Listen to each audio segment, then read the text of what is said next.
Let's open our Bible in the book of Job, mga kapatid. Very common story in the Bible, mga kapatid. But I do believe God has always a word to us, mga kapatid. Merong bagong rema ang Diyos para sa atin, mga kapatid. Amen? In the book of Job, chapter 1, verses 1 to 22, mga kapatid. Yan. Sige, wait lang.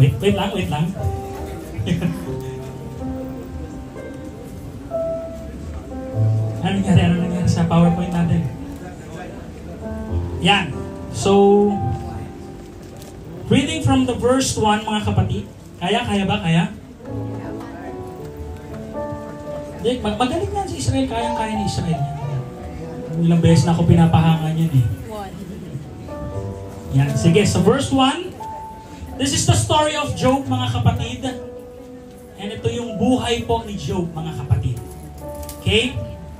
Verse 1 says, there once was a man named Job who lived in the land of Uz. He was blameless. Biruin niyo, mga kapatid. Meron kang name in the Bible and banggitin you are blameless. Parang ang sarap pakinggan. Tama? Ang sarap sa tenga. Praise the Lord. Perfect. Yan. He was blameless, a man of complete integrity. He feared God and stayed away from evil. May takot sa Diyos, mga kapatid, at lumalayo sa gawa ng kaaway, mga kapatid.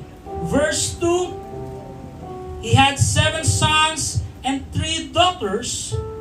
Verse 3, he owned 7,000 sheep, 3,000, mayaman, big time talaga si Job, mga kapatid. Yan. He owned 7,000 sheep, 3,000 camels, 500 teams of oxen, and 500 female donkeys. He also had many servants. Kumbaga sa present time and current time natin, marami siyang mga empleyado. Tama? 5 female donkeys, and he also had many servants. He was in fact the richest person in the entire area, mga kapatid. Sa buong lugar nila, siya po ang pinakamayaman. Kumbaga sa atin, sa current time natin, parang he owned 7,000 Rolls-Royce. Rolls-Royce? Sige, Toyota na lang. Ayan. Rolls-Royce. Rolls-Royce. Ayan, thank you.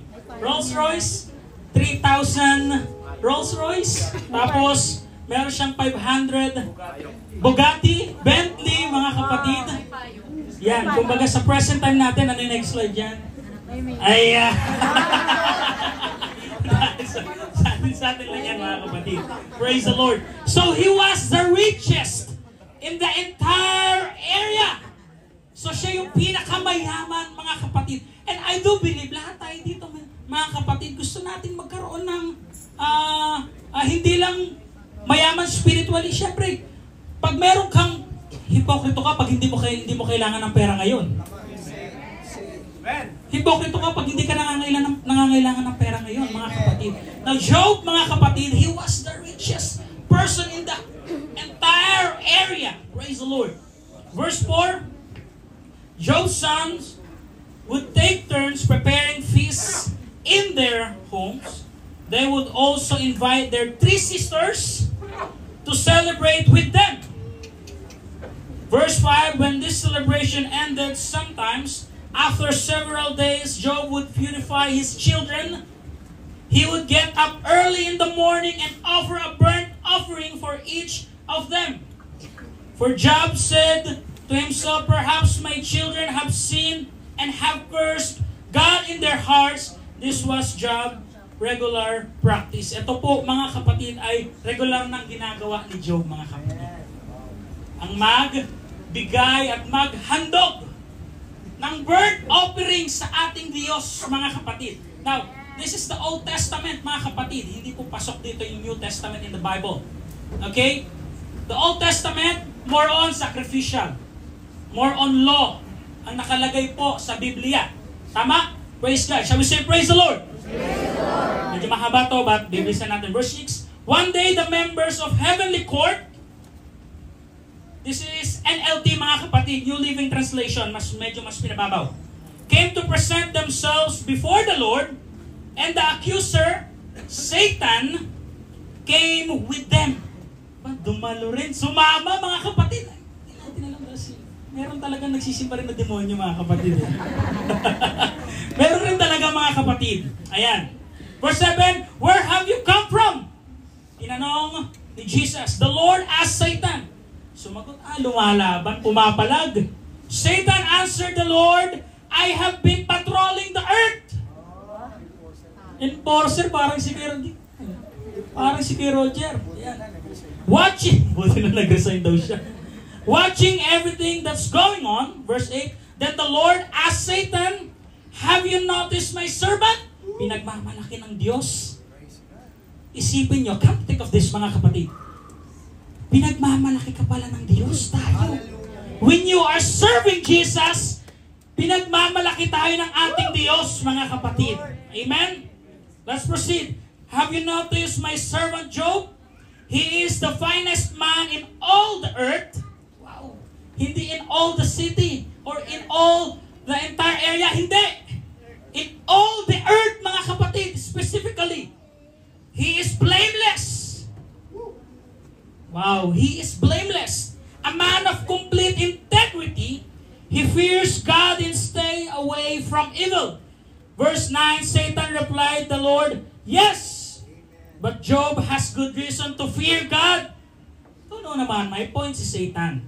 Diba?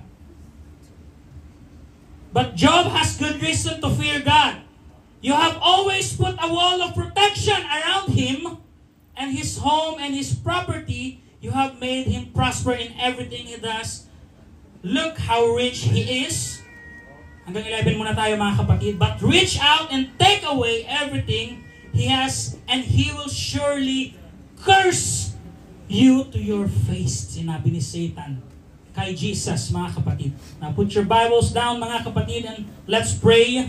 Heavenly Father, we thank you for this morning, Lord. Thank you for the Word of God, Panginoon. Lord, continue to teach us, Panginoon. Lord, ikaw ang siyang manguna, Lord, O God. Be with us today, Panginoon. Bind us in one spirit and one accord, Lord, O God. Maraming salamat sa lahat ng bagay, Panginoon, Lord, O God. Anoint my lips, Lord. Anoint your servant, Panginoon, O God. I can do nothing without your presence. I can do nothing without your Holy Ghost, Panginoon. I can do nothing without your wisdom and knowledge, Lord, O God. Yes, Lord. Teach us, Lord, O God. As we dive, Panginoon, sa salita ng Diyos, O God. Bless each and every one of us, Panginoon, O God. Maraming salamat, Lord, O God. And in Jesus' name, lahat tayo magsabing, Hallelujah. Hallelujah. You may be seated for a while, mga kapatid. Praise God.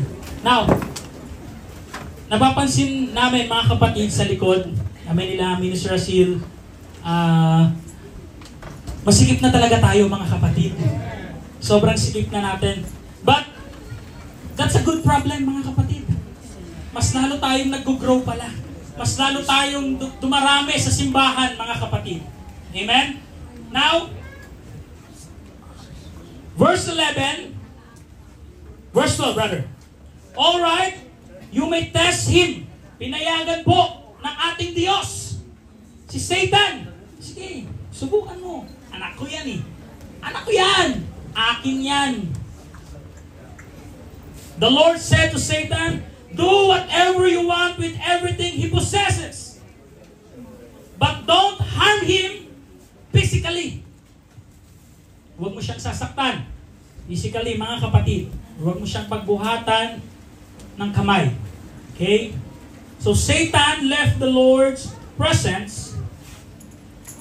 Verse 13, one day when Job's sons and daughters were feasting at the oldest brother's house, sila ay nagkakatuwaan, sila ay kumakain. Siguro nagpa-buffet pa yan doon. Mayaman eh. Mayaman. May ano yan? May black card yan. Naka-black card yan sila. Siguro kung sa panahon natin ngayon, naka-ano yan. Hindi naman siguro sila yung mga nepo babies ngayon. Diba? Naka-black card yan mga yan. Auto-swipe yan. Ayan. Praise the Lord. 14, a messenger arrived at Job's home with this news. Dumating yung taga-mensahe, mga kapatid, yung empleyado nila, dumating sa bahay ni Job, mga kapatid. At may binalita. Your oxen were plowing with the donkeys, feeding beside them. When the Sabians raided us, they stole all the animals and killed all the farmhands. I am the only one who escaped to tell you. Ako lang ang nakaligtas. Pinatay na yung mga kasama ko eh. Verse 16, praise the Lord. While he was still speaking, habang nagsasalita, mga kapatid, another messenger arrived with this news. Panibago, may dumating na naman na empleyado niya. The fire of God has fallen from heaven and burned up your sheep. Sinunog lahat ng mga tupa, mga kapatid. And all the shepherds, lahat ng mga tagapangalaga. Praise the Lord. Kita ko si Brother Michael, kakarating lang. Brother Michael, kamusta? Praise God. I am the only one who escaped to tell you. May nakatakas ulit at nagbalita kay Job, mga kapatid. Verse 18. While, ano ba? 16. No, 17. While he was still speaking, a third messenger arrived. May pangatlo, mga kapatid. Isipin mo yung stress na ibinibigay kay Job, mga kapatid. Diba? Yung bigat na dinadala ng mga empleyado niya, bawat nagbabalita, yung una, yung first messenger, yung second messenger, yung third messenger, mga kapatid, stressful na yan. Sinunog yung mga tupa. Praise the Lord. A third messenger arrived with this news. 3 bands of Chaldean raiders have stolen your camels. Kinuha and killed your servants. Pinatay yung mga empleyado, yung mga alipin. I am the only one who escaped to tell you. Buti may nakaligtas pa. Verse 18. While he was still speaking, eto na naman, another messenger arrived with this news. Your sons, ito yung pinakamabigat, mga kapatid. Ito yung masakit sa kanya, mga kapatid. Mawalan ka nga lang ng isang negosyo or mawalan ka man lang ng mga 10,000, 1,000, masakit na, di ba? Tama? Your sons and daughters were feasting in their oldest brother's home. Verse 19, suddenly, a powerful wind swept in from the wilderness and hit the house on all sides. Mga kapatid, the house collapsed and all your children are dead. Masakit, mga kapatid, mabigat. Kung mawawalan ka ng mahal mo sa buhay, napakasakit, mga kapatid. Amen? Hindi siya basta-basta mawawala yung pain na nararamdaman. It takes years process, mga kapatid. Diba? Mawalan ka nga lang ng mahal mo sa buhay, Brother Marlon. Talagang mawalan ka lang ng girlfriend, ng boyfriend. Maghiwalay lang kayo, ang sakit na, di ba? Ang hirap mag-move on. Buhay ko na siya. Akala ko siya na. Pero hindi. Hindi pala. Di ba, ang sakit yun, di ba? Sa mga young people na mayroong boyfriend dito, girlfriend dito. Yeah. Let's proceed, mga kapatid. The house collapsed and all your children are dead. I am the only one who escaped to tell you. Job stood up and tore his robe. Siguro anong gagawin ni Job? Kinuha niya yung robe niya at sinira, mga kapatid. Job stood up and tore his robe in grief, mga kapatid. Then he shaved his head and fell to the ground to worship. Now, come to think of this. Namatayan ka na, but still, mag-worship ka pa rin. Diba? Namatayan ka na, ang hirap na, trials, problems, mga kapatid, struggles. But still tayo mga mananampalataya, patuloy tayong magpupuri sa Diyos, mga kapatid. Ganun po ang paglilingkod sa Diyos. Kahit mahirap maglingkod, maraming problema, mga kapatid. still glorify His holy name. We still magnify His holy name. Like Job did, mga kapatid, kahit bagbang ng problema yung taong ito, lumuhod sa Diyos at nagpuri sa Panginoon. He was entire. Siya ang pinakamayaman sa buong lugar nila. And now to tell you, mga kapatid, kapag mayaman ka, syempre, nandun yung ating talagang boastful ka, may maugaling talaga mga kapatid. Di ba? Tama? Tama. Amen. Verse 21, he said, ang ganda ng sinabi ni Job dito mga kapatid. Nakikita natin yung pagpapakumbaba. Kahit meron siyang, mayaman siya, may materiality siya mga kapatid, nakita ko yung pagpapakumbaba ng taong ito. Amen. Praise the Lord. Now listen. He said, I came naked from my mother's womb, and I will be naked when I leave. The Lord gave me what I had, and the Lord has taken it away. Praise the name of the Lord. I will read it, mga kapatid. I came naked. Ikaw at ako, tayo mga kapatid, hubad tayong dumating sa mundong ito.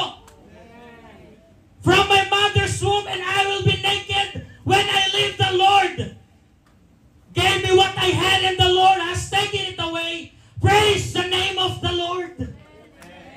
Kahit sa mga bagay na mabibigat, mga kapatid, praise the name of the Lord.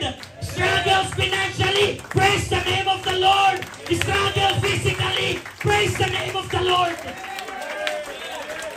Ganyan po ang mga mananampalataya ng Diyos. Kahit anong bagay ang pinagdaraanan natin, kagaya ni Job, mga kapatid, praise the name of the Lord, Brother Arvin. Amen. Hallelujah.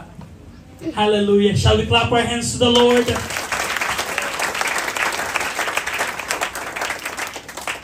Verse 22.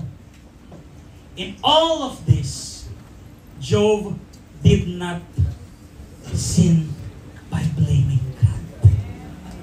That's the spirit, mga kapatid, ng taong naglilingkod ng may katapatan sa Diyos, mga kapatid. Now, I'd like to preach to you the topic that says, nakalimutan ko na eh. Let God carry what you cannot. Let God carry what you cannot. Now, the story of Job, mga kapatid, sa ating buhay, makakarelate tayo. Tama? Yes. Hindi nga lang tayo makarelate kasi madami siyang pera. Pero sa problema, makarelate tayo sa kanya. Tama? Praise the Lord. So the story of Job, mga kapatid, napakagandang example in our present time today. Nakakuha tayo ng kalakasan, mananampalataya sa Diyos na mas lalo tayo magtitiwala, mga kapatid. Now, in this earth, tayong mga mananampalataya, mga kapatid, I tell you, we are not exempted sa mga bagay na struggles tayo. Physically, materially, financially, hindi tayo accepted sa mga bagay na yan, mga kapatid.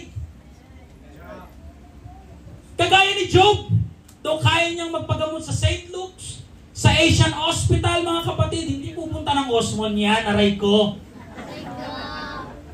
Diba? Hindi pupunta yan doon sa Osmond. Nakaano yan? Yung ano to, pag big time ka, yung sa St. Luke's na lang, mas maganda yun eh. Yung pag ano, yung VIP ka, President Suite, ano yan? Suite room? Suite? Yun, di ba? Sige, suite na kayo. Yan. Laging nakaganon yan, mga kapatid. Now tayo mga mananampalataya, mga kapatid, though tayo, normal yung magkaroon ng problema. Normal yan, that's fine. Ang advantage natin, mga kapatid, we have Jesus. Yun ang pinaka-advantage natin, na wala ang mga hindi mananampalataya.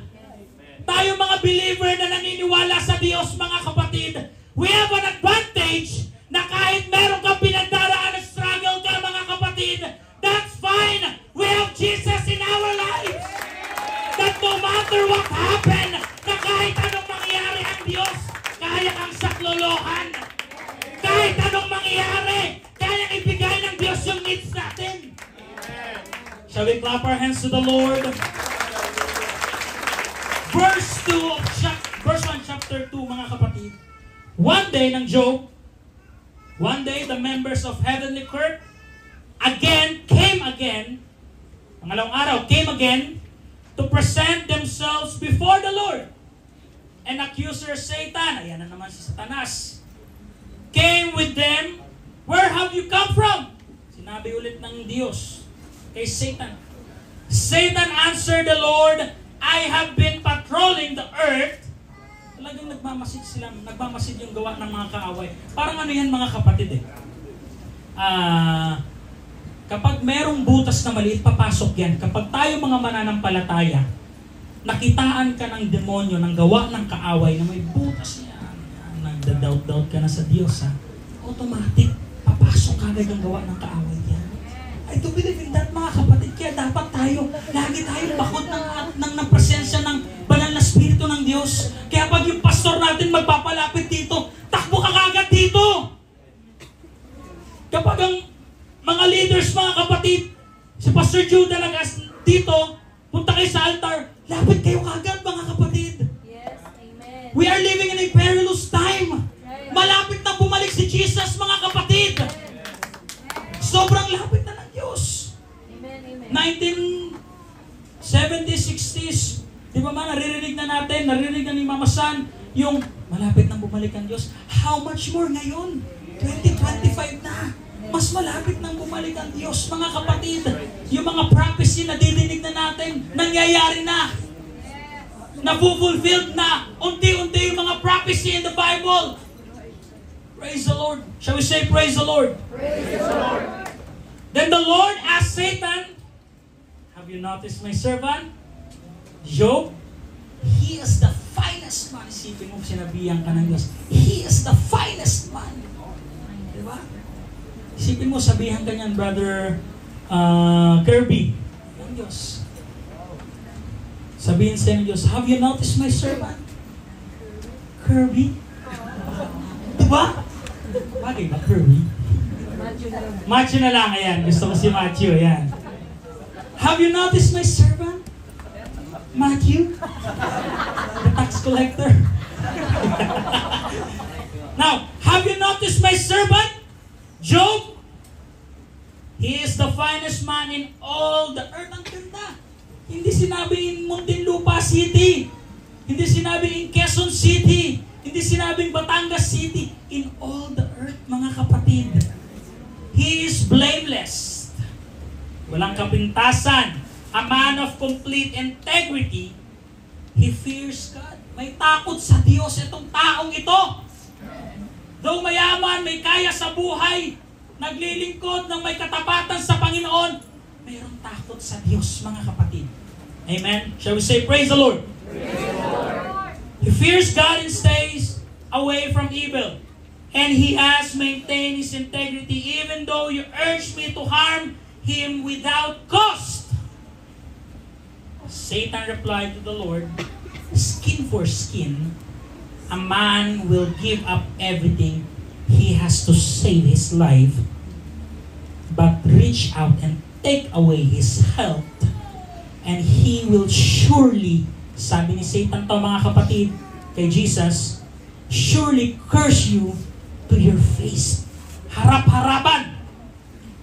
Alright, sabi ng Diyos, do with him as you please. Sige, subukan mo. Subukan mo to si Job. Sige, subukan mo. The Lord said to Satan, but spare his life. So Satan left the Lord's presence and he struck Job with terrible boils from head to foot. Amen? Let's proceed. Verse 8, Job scraped his skin with a piece of broken pottery as he sat among the ashes. His wife said to him, now take note of this, his wife said to him, are you still trying to maintain your integrity? Question. Are you still trying to maintain your integrity?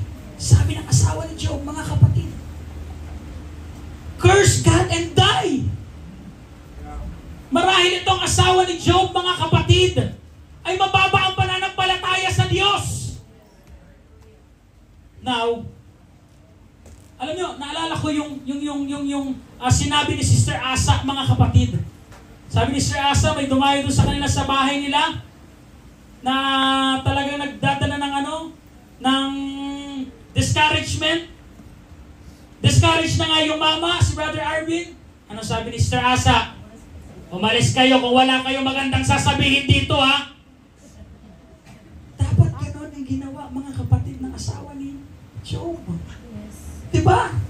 Tulungan mo yung husband mo na makabangon.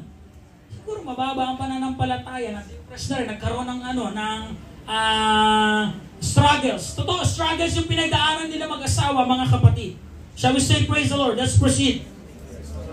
But Job replied, "You talk like a foolish woman." Nirebuke niya yung asawa niya. "You talk like a foolish woman. Should we accept only good?" Wow, ang ganda ng sinabi ni Job dito, mga kapatid. Should we accept only good things? Yung mga magagandang bagay lamang ba ang ating tatanggapin sa harapan ng Diyos? Hindi ba natin kayang tumanggap ng mga problemang ito?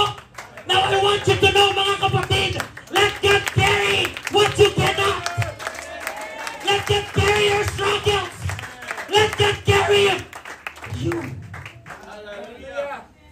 Hallelujah. Ganda ng story ni Job, mga kapatid, natututo tayo. Amen. Should we accept good things from the hand of God sa kamay ng Diyos? Tatanggap lang ba tayo? Or maglilingkod lang ba tayo sa Diyos kapag meron tayo? Amen. Maglilingkod lang ba tayo sa Diyos kapag meron ka ng sakit? Maglilingkod lang ba tayo sa Diyos kapag walang-wala na tayo sa buhay? No, that's not the answer. Job says this, mga kapatid, should we accept only good things from the hand of God and never anything bad? Ang ganda, nirebuke niya yung asawa niya dito, mga kapatid. Shall we say praise the Lord? So in all this, mga kapatid, Job said nothing wrong. Wala pong sinabing masama. Wala pong sinabi si Job na mali. Praise the Lord. When three of Job's friends heard of the tragedy he had suffered, mga kapatid, they got together and traveled from their homes to comfort and console him. Yung tatlo niyang kaibigan, mga kapatid, ni Job, yung mga best friend niya, mga kapatid. Meron ba tayong mga best friend dito sa simbahan? Yung nasasabihan natin, yung nalalapitan natin, mga kapatid, yung nasasabihan mo ng problema, yung nasasabihan mo ng bigat sa dibdib mo. Di ba? Praise the Lord. Hallelujah. Their names were Eliphaz, the Temanite, Bildad, the Shuhite, and Sopar. Ang ganda ng mga pangalan. Pwede niyang pangalan to sa mga anak ninyo. Sopar. Pwede ba sige? So, Anya Sopar. Ayun ni Boss Jim. Ayun ni Boss Jim. Termanite. Yeah. Zopar, the Naamotite. Ganda! Ganda na ito, Lord, ha? When they saw Job from a distance, na nakita nila si Job, mga kapatid, nandun sa bandang, medyo malayo-layo ng konti, they scarcely recognize him. Wailing loudly, they tore their robes. Kagaya rin ng ginawa niya. Kagaya rin ng tatlong best friend niya. Sinira rin nila yung robe, mga kapatid, and threw the dust into the air over their heads to show their grief. Verse 13, then they sat on the ground with him. Sinemahan po nila si Job, mga kapatid. The ground with him for 7 days and nights. No one said a word to Job, for they saw that his suffering was too great for words, mga kapatid. No. I want to ask you a question, mga kapatid. Do you ever feel like carrying too much? Sa atin, mga kapatid. Tama? Amen? Do you ever feel like carrying too much? Marami kang bitbit. Hindi yung literal na mga bagay, hindi yung mga ganun ha, hindi yun. Carrying too much. Struggles in life. Nararamdaman po ba natin yan? Nakakaramdam tayo yan mga kapatid. Tama, di ba? Kahit nga makita mo lang si sister, si brother, yung mukha niya na parang bigat na bigat, mararamdaman mo rin eh. Di ba? Amen? Praise the Lord. Shall we say praise the Lord? Do you ever feel like you're carrying too much? Deadlines, bills, yan, responsibilities, mga kapatid. Amen? Relationship, masyadong mabigat, mga kapatid. Praise the Lord, praise the Lord. But God, now remember, mga kapatid, God didn't design us to carry life alone. Hindi po dinisenyo ng Diyos na buhatin natin mag-isa yan. Ang gusto ng Diyos, mga kapatid, kagaya po ng ginawa ni Job, let the Lord carry your struggles. Let the Lord carry your financially. Let the Lord carry you. Hindi pa nagsisimba yung mga magulang mo, yung kamag-anak mo, hayaan mo ang Diyos. Gagamitin ka ng Diyos dyan. I-filled ng Diyos yan, mga kapatid. I want you to know kung gaano po yung ginawa ni Job sa ating Panginoon, mga kapatid. Hindi po umalis si Job sa presensya ng ating Diyos. Kahit punong-puno ng struggles in life, mga kapatid, na andun si Job nakakapit. Nag-stay si Job, mga kapatid. Now tayo rin. This is the perfect example, mga kapatid, na kahit ikaw ay punong-puno ng problems, temptations, struggles in life, mga kapatid, kakapit at kakapit tayo sa kamay ng Diyos, mga kapatid. Pwede mo bang purihin ang ating Panginoon, mga kapatid? Hallelujah, hallelujah, hallelujah, hallelujah. Number 1, I have 8 points, mga kapatid, here. Number 1, cast your cares on God. Cast your cares on God. Let's open our Bible in the book of Peter, mga kapatid. 1 Peter chapter 5, verse 7. Sabi dyan, give all your worries and cares to God, for He cares about you. Diba? Ang sweet rin ng ating Diyos, mga kapatid. Inaalala tayo at inaalagaan. Iniintindi tayo ng Diyos. Kahit anong mangyari, mga kapatid, give all your worries. Ibigay mo sa Diyos. Problema po ng Diyos yan. Ang Diyos ang magsusolusyon dyan. Amen? Give all your worries and cares to God, for He cares about you and me. Mahal tayo ng Diyos, mga kapatid. And there is no question of that. Mahal tayo ng Diyos, mahal ka ng Diyos, mahal ako ng Diyos. Praise the Lord. Shall we say praise the Lord? Praise the Lord. God isn't distant from your stress. He invites you to give it to Him. He invites you to give it to Him. Ibigay mo sa Kanya yung mga bagay na meron kang dala-dala. Now, later, mga kapatid, sa altar call, lahat tayo lalapit, mga kapatid. Ibigay mo sa Diyos. I-surrender mo sa Diyos. Yung kasalanan, yung mga bagay na nagagawa natin, mga kapatid, surrender everything to Jesus. Ang Panginoon, mga kapatid, open yan. Nakaganon ang kamay ng Diyos para sa kanyang mga anak. Para sa kanyang anak na naglilingkod na may katapatan, kagaya ni Job, mga kapatid. Write down what's overwhelming you and literally say, Lord, I give this to you. Ibinibigay ko lahat po sa iyo to, Panginoon. Yung mga bagay na meron ka sa buhay mo ngayon, lahat ng mga bagay na dala-dala mo, give to the Lord lahat, mga kapatid. Ibigay mo, isuko natin sa Diyos. Palakpakan natin si Jesus. Hallelujah. Be still and know, mga kapatid. Psalms 46:10 says, mga kapatid, be still and know that I am God.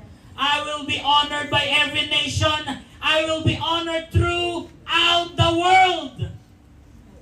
Be still. Ano yung kanta yun? Sinasintonado ko. Be still and know I am God. And know that I am God. I will be honored by every nation. I will be honored throughout the world, mga kapatid. Stillness is powerful. It reconnects you with God's peace, mga kapatid. In our noisy world, sa ating mundong ito, mga kapatid, masyado nang magulo. Masyado nang maingay, mga kapatid. Now, we are living in a trash world, mga kapatid. And that's the reality. Nangyayari na yung sinasabi ng Biblia, mga kapatid. Unti-unti nang napufulfill ang mga prophecy. Nung New Testament, nung Old Testament. Otherwise, kung hindi po mangyayari yung mga bagay na to, nagsisinungaling po ang Biblia ng Diyos. Kailangan po mangyari yung mga bagay na ito, mga kapatid. In order to know that God is alive, in order to know na ang Diyos po ay buhay, kailangan po mangyari yung mga bagay na ito sa mundong ito, mga kapatid. Even sa kanya mga anak, kailangan po mangyari ito eh. Hindi pwedeng hindi mangyari ito. Otherwise, nagsisinungaling ang salita ng Diyos. Kung hindi mangyayari yung mga brothers against brothers, nations against nations, rumors of wars, mga kapatid, kung hindi mangyayari yan, kung hindi mapupulfill dyan, magsisinungaling ang Biblia, ang salita ng Diyos. Kailangan mangyari itong mga bagay na ito. The advantage ng isang mananampalataya, alam po natin, hindi po tayo takot, mga kapatid, na mangyari yung mga bagay na ito. Why? Alam natin ang salita ng Diyos, mga kapatid. God is alive at alam natin na ang Diyos ay kumikilos. Palakpakan natin si Jesus. Let God's word renew you. Let God's word renew you. In Romans 12:2 says, mga kapatid, don't copy the behavior and customs of this world, but let God transform you into a new person by changing the way you think. Yung iba sa atin dito, mga kapatid, praise the Lord, hindi naman inborn yung mga karamihan sa atin dito. Tama?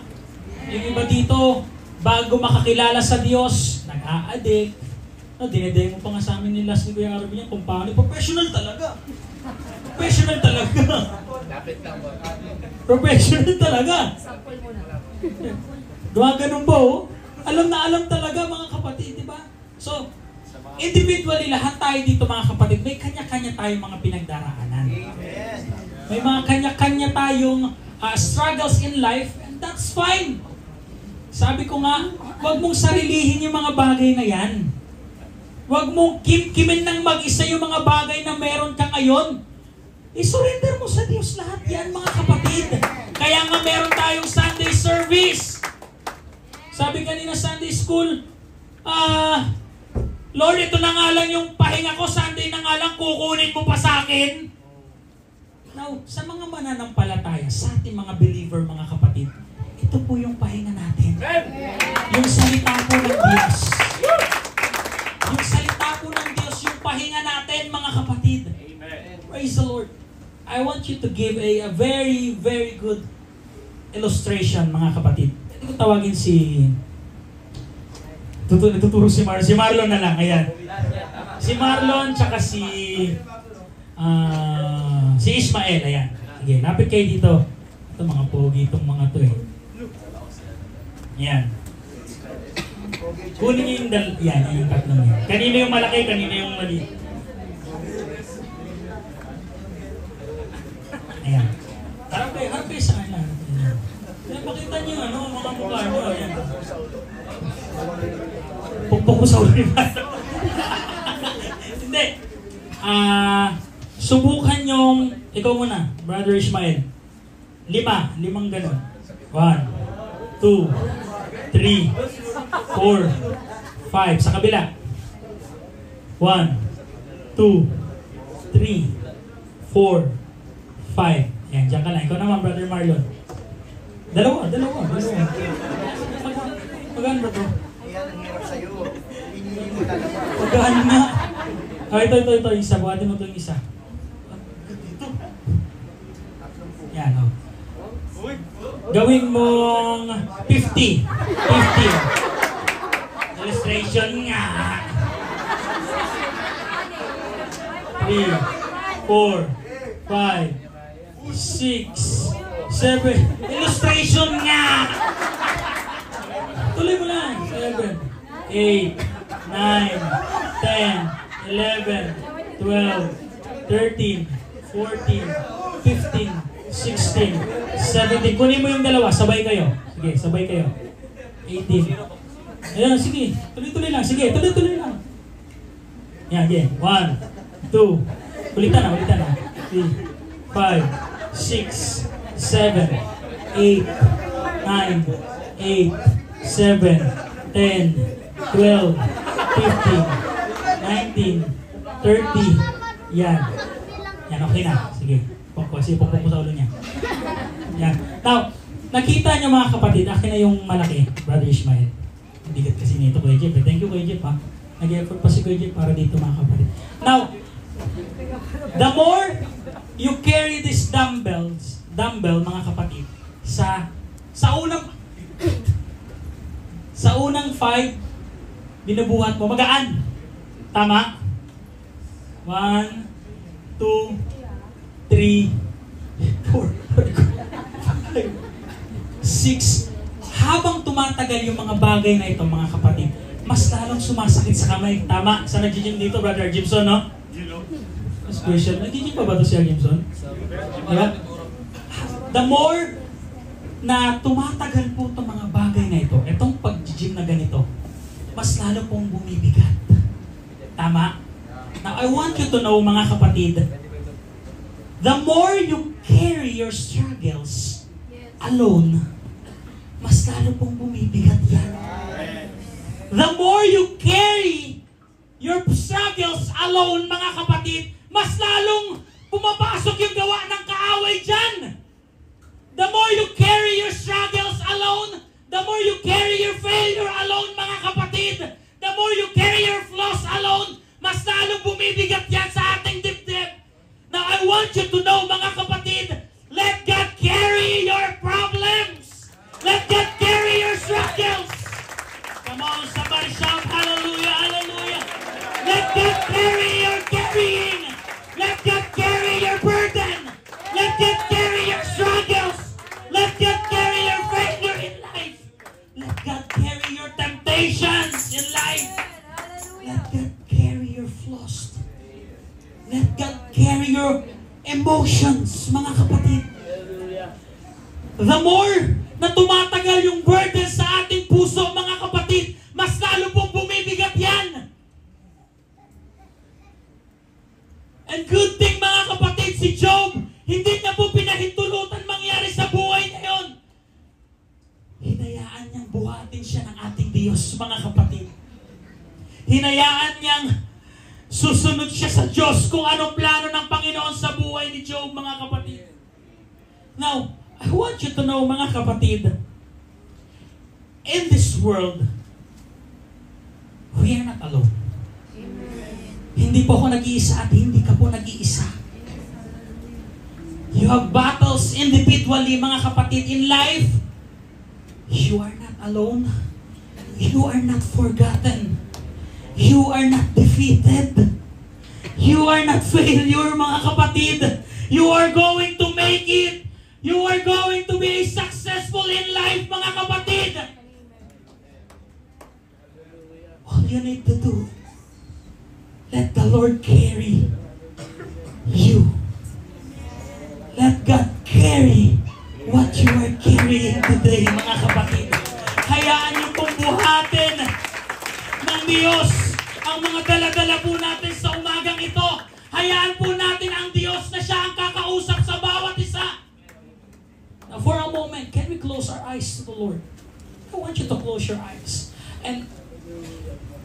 isipin po natin, mga kapatid, kung gaano po kabuti ang Diyos sa bawat isa.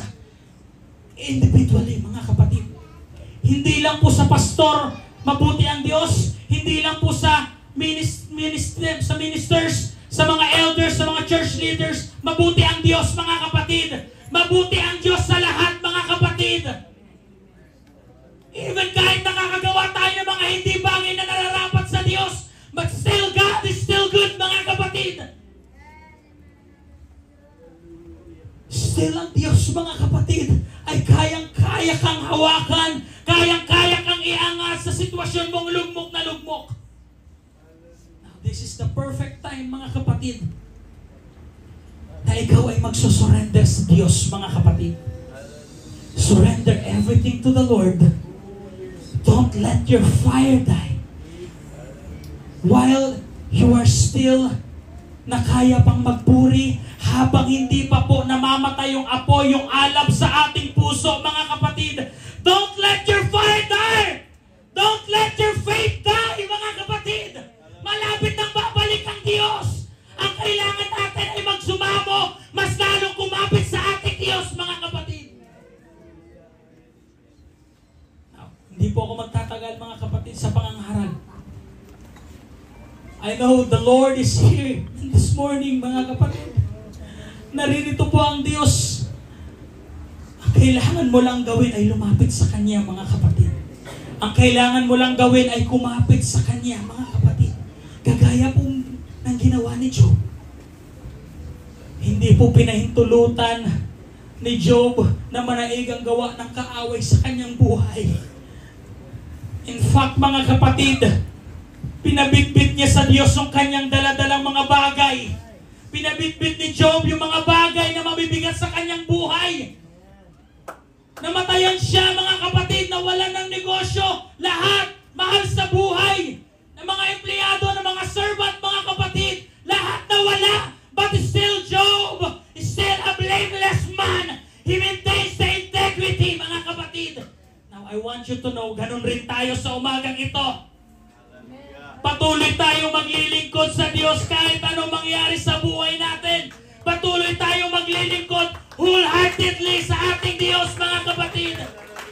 Patuloy tayong mag-acknowledge ang Diyos sa buhay natin, mga kapatid. Now, this is the perfect time. May invite the musicians. Now, this is the perfect time, mga kapatid, na tayo po ay lalapit sa Diyos.